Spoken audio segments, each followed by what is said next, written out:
हफीजुल लियाई साहब जो बातें फरमा रहे हैं, डॉक्टर खाकान साहब जो सर्वे आया है, लोग बड़े खुश फिर रहे हैं, तो इससे क्या मतलब लिया जाए कि जिस हाइब्रिड सिस्टम को हमारे दानिश्वर आप समेत हम समेत बहुत क्रिटिसिज्म का निशाना बनाते हैं, वो हाइब्रिड सिस्टम बड़ी कामयाबी से चल रहा है। वो पार्लियामेंट जिसके मतलब कहा जाता है कि जिसकी तो पामाली हो गई, ये तो इफेक्टिव नहीं है, उसकी उस मौजूदगी में हमें इतनी आसूदगी मिल रही है, इतनी हम तरक्की कर रहे हैं, इतनी हम ऊपर जा रहे हैं, आवाम खुश हो रही है, तो फिर हमारा ये सिस्टम तो ठीक है, जितना अच्छा है बुरा है, डेमोक्रेटिक है या नहीं है, सेमी डेमोक्रेटिक है, ये तो पाकिस्तान को रास आ गया। नहीं साहब, कामरान साहब, ज़ाहिर है कि ये जो खाकान नजीब साहब हैं, तो ये तो एक उनकी एक्सपर्टी है। ज़ुबैर भी इकॉनमी में उनका माशाल्लाह एजुकेशन भी है और उनका नोह भी ज़्यादा है। मुझे तो एक बात सीधी पता है, और ये बात एक एम्पेरिकल फार्मूला है कौमों के अरूज और ज़वाल का, और इसके अंदर इकॉनमी सारी चीज़ें आ जाती हैं कि अगर सियासी इस्तेकाम नहीं है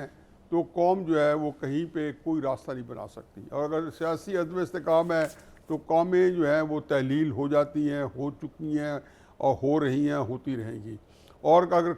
सियासी इस्तेकाम है, एक निज़ाम जो है मुस्तहकम है, तो कौमें जो हैं वो दुनिया के अंदर जितनी मौजूद हैं, चीन है, अमेरिका है, पाकिस्तान में सियासी अदम इस्तेहकाम है, जो भी मैं यही अर्ज कर रहा हूँ कि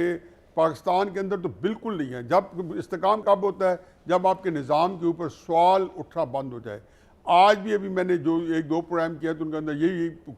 सवाल आता है कि शहबाज शरीफ की हुकूमत टाइम पूरा करेगी या नहीं करेगी। करेगी। मैं भी कहता हूँ करेगी, लेकिन मतलब ये सवाल क्यों हो, नहीं सवाल क्यों हो, इमरान खान की हुकूमत टाइम पूरा करेगी, कर जाएगी, लेकिन ये सवाल क्यों उठता है, नवाज शरीफ साहब अपनी मुद्दत मुलाजमत पूरी करेंगे जी, लेकिन सवाल क्यों उठता है, निज़ाम चलेगा, चल जाएगा, हो सकता है 10 साल छोड़ो 20 साल चल जाए, ज़ियाउल हक भी तो आखिर 11 साल चल गए, तो ये भी चल जाएगा, लेकिन सवाल क्यों उठता है। ये सवाल आपको इंडिया में नज़र नहीं आएगा, ये आपको गल्फ कंट्री में नज़र नहीं आएगा। तो उनके अंदर क्या चीज़ मुश्तरक है कि जो इस वक्त दुनिया के अंदर जो 20, 25, 40 बड़ी इकॉनमीज है, उनके अंदर क्या चीज़ मुश्तरक है। मुश्तरक यही चीज़ है कि वहाँ पोलिटिकल स्टेबिलिटी है। वेनेजुएला के पास तेल है, नाइजीरिया के पास तेल है, धक्के क्यों खाते फिर हैं कि सियासी अदम इस्तेकाम है। मेरा तो रोना अरसे से है, मेरा एक अकीदा है कि हजूर ये तरक्याती काम जो होते हैं, अयूब खान के वक्त में, ज़ियाउल हक के वक्त में जो डॉलर की बारिश हुई, मुशर्रफ के वक्त में मैंने अपनी आंखों से साइकिल वाले को बाइक पे आते देखा, बाइक वाले को सुजुकी गाड़ी पे आते देखा, और कईयों को सुजुकी वालों को मैंने अमीर कबीर साहब बनते देखा।